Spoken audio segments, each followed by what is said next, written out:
At the end, I was constantly in meth psychosis.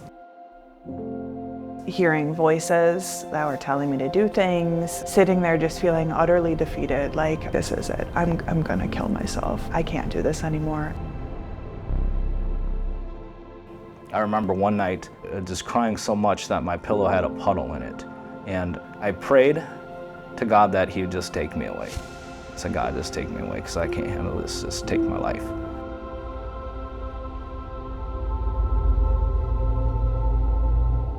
My mom struggled, she was a single mom. I went to a different school every year. Started to realize that if I just got high and drank wherever I went, I would have friends. So growing up, it was tough. Kids would want to fight me, they didn't like me. I grew up in a rural kind of country area, and that was a thing I always faced. I started hanging out with people who accepted me, and those were the people skipping school, drinking at other schools, shoplifting. I didn't like who I was. It made me feel better. It calmed me down and it just made me feel different. Anything that could make me feel like not myself, that was what I was looking for. And I found that, I found that in getting high and drinking. The first time I did meth, I felt like I could take on anything. One of my friends' mom would give us her Ford Bronco and have us go sell her meth for all over the state. Getting high with meth cooks and just went into addiction really bad. The first time I did heroin, I shot it up and that was it. All I could think about was getting high. How can we get money? Breaking into people's houses, doing whatever I needed to do. Eventually you lose your car, you lose your money, you're doing crime, you're doing stuff you don't want to do. Broke into someone's house, no one was home. I got charged with burglary and it was a never-ending cycle of jail, treatment. I remember I used to drive by my mom and dad's house sometimes, just sit outside their house and cry because, you miss your family, you miss everybody, but you couldn't get out, you couldn't stop. I was hurting people around me. It got so bad that I was walking around South Minneapolis without any shoes on, just being so hopeless. I didn't like the way I was living, but I wasn't ready to give it up. I was at my friend's house, he said, I don't know where you're gonna go today, but you can't stay here anymore. I remember I'm walking the street. Not only did I feel hopeless, but I felt like this is a point in my life where I'm either gonna go do something crazy or I'm just gonna lay down and die here because I didn't know what else to do. The last couple months that I was out there, I got into a high-speed chase in a stolen car.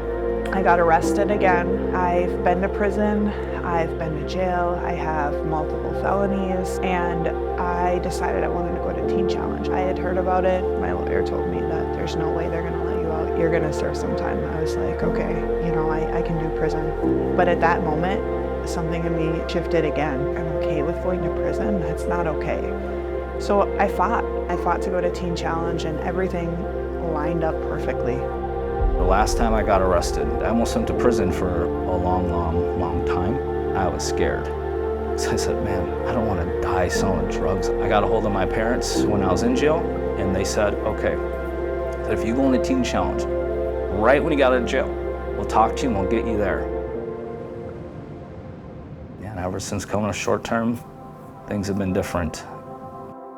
The recovery coach, he had so much joy and so much peace on him. I thought, wow, if this is what life is like in here, I want what this guy has. It changed my life being there. Even though it's hard, even though I don't understand this stuff, my life kept getting better. And I said, I can't deny the fruit and the change in my life. When I got to Teen Challenge, I really felt the peace.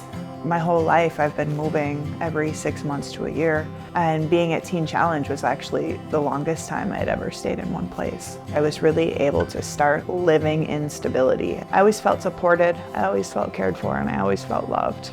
They helped me with everything. There was so much restoration that happened in my family. Coming into Teen Challenge, I started to talk to them again.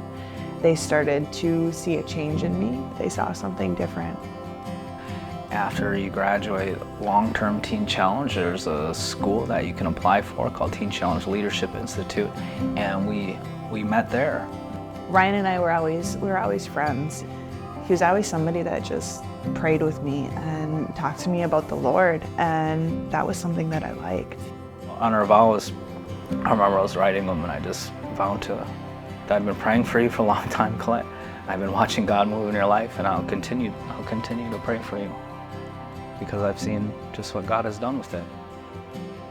Our lives now are so wonderful. I never in a million years thought I could have the life that I have now.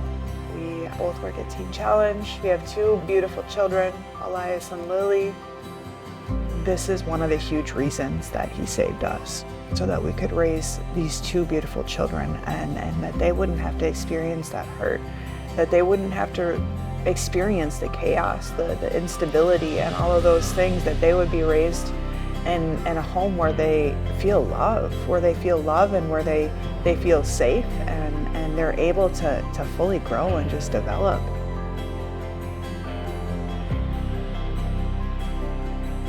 The Lord just brought us so far. He's transformed our lives. He's given us Family. a family, new minds. He's restored us to more than we ever realized. He's just done so much, and we're just so grateful. And it's just the beginning. He's brought us workplaces, education.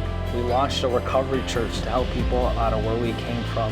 And it's just the beginning, because we know God is just calling more and more out of our lives. And through the things we've been through, we know He has established us and built a foundation so we can do more and more for others. And none of this would have been possible without Jesus.